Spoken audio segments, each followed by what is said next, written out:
Hey everyone, welcome back to our channel. Today, I'm going to show you a fun and educational game, Odd One Out. This game is super easy to play. So, let's get started. Odd One Out is a simple yet engaging game where players are given a set of items, usually 3 to 4, and must identify which one doesn't belong with the others.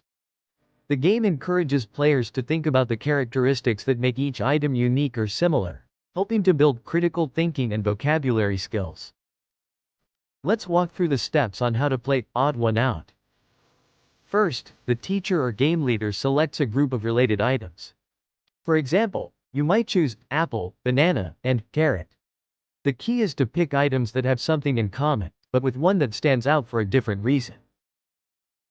Next, the players examine the items and determine which one is the odd one out.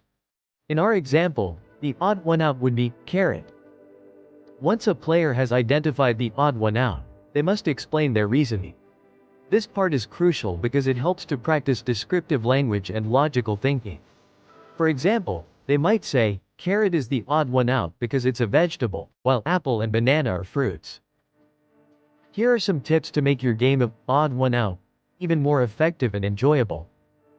First, start simple. For younger players or beginners, start with obvious differences like colors or categories.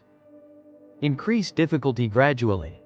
As players become more comfortable, introduce more subtle differences, such as objects that belong to the same category but have different functions, example, pencil, pen, eraser. After identifying the odd one out, encourage players to discuss other possible answers and why they might be correct or incorrect. This opens up more opportunities for learning and critical thinking. Thanks so much for watching. If you found this video helpful, don't forget to like, subscribe, and hit the notification bell. Let me know in the comments how your Odd One Out game goes or if you have any other game suggestions. See you next time.